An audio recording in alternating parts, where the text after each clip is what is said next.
Hi అండి, నమస్తే. Welcome back to Mahi smile vlogs. ఈరోజు మనం ఏలూరులోని హోలీ ల్యాండ్లో ఉన్నాము. ఇది దుగ్గిరాల్లో ఉంది. కరెక్ట్గా డీపాలి కాలేజ్కి పక్కనే ఉంటుంది. ఇక్కడ యేసయ్య జననం, మరణం, పునరుద్ధానం మూడిటి గురించి జరిగిన సంఘటనల్ని ఇక్కడ రూపొందించారు. సో ఎలా ఉందో ఒకసారి మనం లోనికి వెళ్ళి ఎక్స్ప్లోర్ చేసేద్దాం. Let's go. ఇక్కడ నుంచి ఎంట్రన్స్. ఇక్కడ ఫ్రంట్ సైడ్ ఆఫ్ వ్యూ చూడండి, ఎంతో ప్రశాంతంగా ఉంది. పచ్చదనం అంతా చాలా బాగుంది. సో హైదరాబాద్లో అయితే ఇలా ఏమీ ఉండదు, ఎక్కడికక్కడే హెవీ ట్రాఫిక్ ఉంటుంది. ఇక్కడైతే చాలా పీస్ఫుల్గా ఉంది.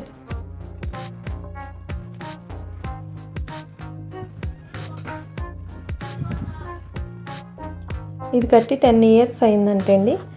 మేము ఎప్పటి నుంచో అనుకున్నాం హోలీ ల్యాండ్ విజిట్ చేద్దామని, బట్ కుదరలేదు. ఈసారి అయితే దేవుడు ఆ కృపను కలుగ చేశాడు. రియల్గా చెప్పాలంటే చాలా చాలా అద్భుతంగా ఉంది.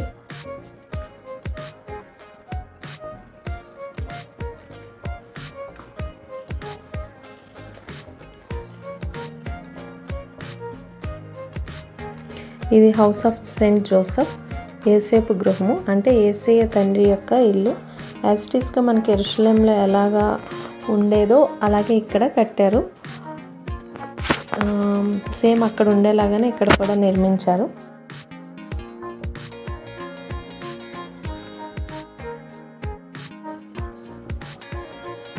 ఆయన వడ్రింగ్ పని చేసేవాళ్ళు కదా, సేమ్ అలాగే ఇక్కడ కట్టారు. చాలా చాలా బాగుంది అసలు. ఒకసారి చూడండి మీరు. ఇది మరియమాత నివాసము, మరియమ్మ తల్లిది.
ఇక్కడ యేసయ్య కొండ మీద ప్రసంగం చేస్తాడు కదా, అదే ఇక్కడ కట్టారు.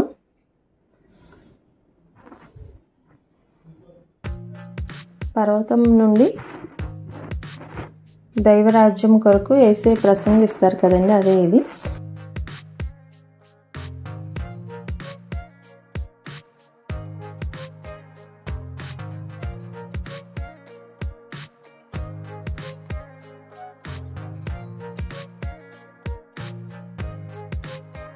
ఇక్కడ మోషే రాతిని బెత్తంతో కొట్టుట. ఇది బ్రాంజ్ సర్పము. ఆ రోజుల్లో మోషే కాలంలో దేవుడు సర్పాన్ని ఇక్కడ నిర్మించమని చెప్తాడు కదా. సో కంచు సర్పాన్ని ఇక్కడ నిర్మించారు చూడండి.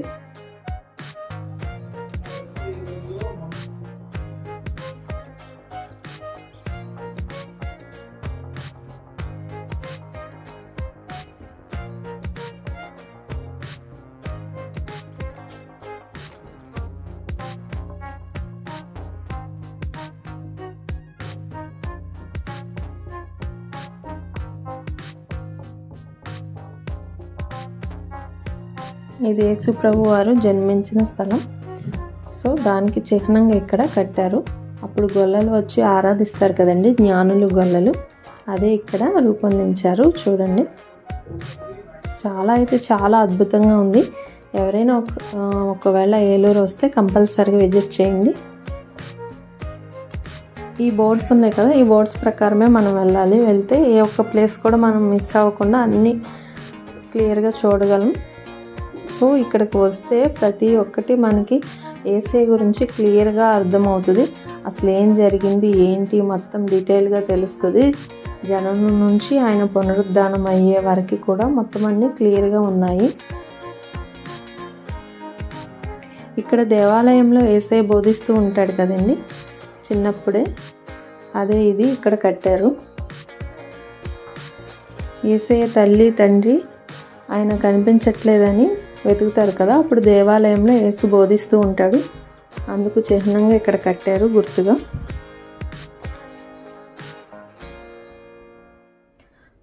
ఇక్కడ వాటర్ని యేసయ్య ద్రాక్షారసంగా మారుస్తాడు కదండి, నీళ్లను ద్రాక్షారసంగా మారుస్తాడు పెళ్లి విందులో.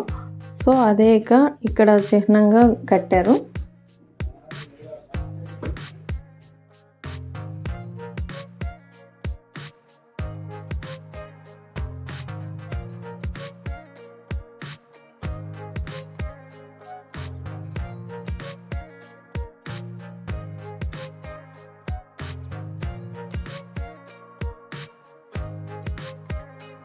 ఇది బెత్సయిదా కోనేరు.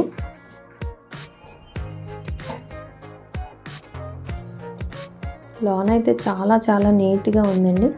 చాలా రకాల మొక్కలు కూడా ఉన్నాయి. మంచిగా మెయింటైన్ చేయాలంటే మొక్కలే అన్ని రియల్గా చెప్పాలంటే సిస్టర్స్ చేయగలరు. చాలా అద్భుతంగా అయితే ఉంది.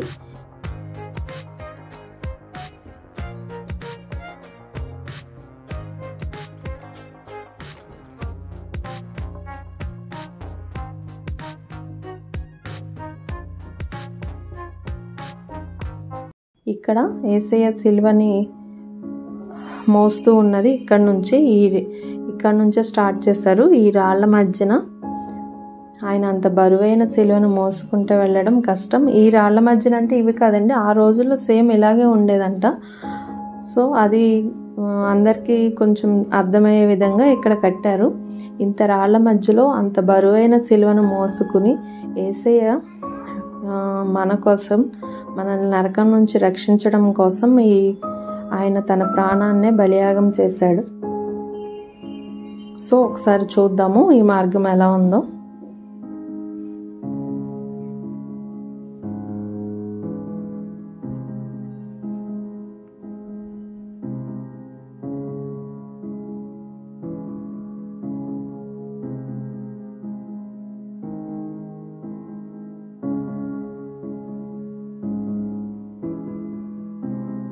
యేసయ్య సిలువను మోస్తూ క్రింద పడినప్పుడు ఆయన ముఖము రక్తంతో చెమటతో ఉంటే విరోనికమ్మ వచ్చి ఆయన ముఖాన్ని ఒక క్లాత్తో తుడుస్తుంది. అప్పుడే ఆయన ముఖము యొక్క ప్రతిబింబం దానిపై వస్తుందండి. సో అదే ఇక్కడ రాశారు.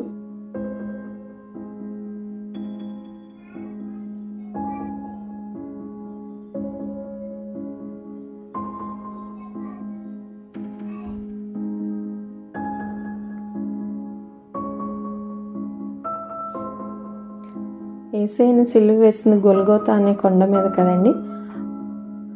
ఇక్కడ కూడా సేమ్ అదే విధంగా కట్టారు. ఆ గొల్గోతా కొండ మీదే దేవుణ్ణి సిలువ వేశారు.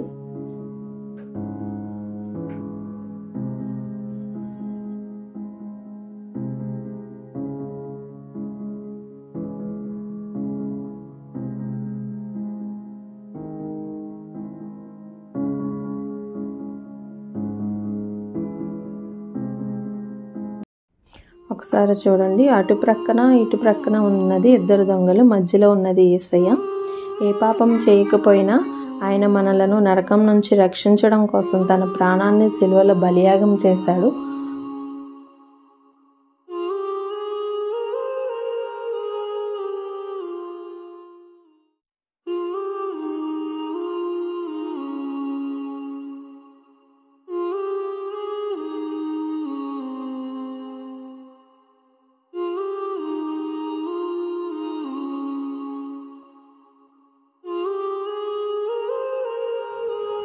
సో యేసయ్యని సిలువ వేసిన తర్వాత, ఆయన చనిపోయిన తర్వాత ఆయన క్రిందకి దించుతారు కదా, తల్లి ఒడిలో యేసయ్య దేహాన్ని చూడండి.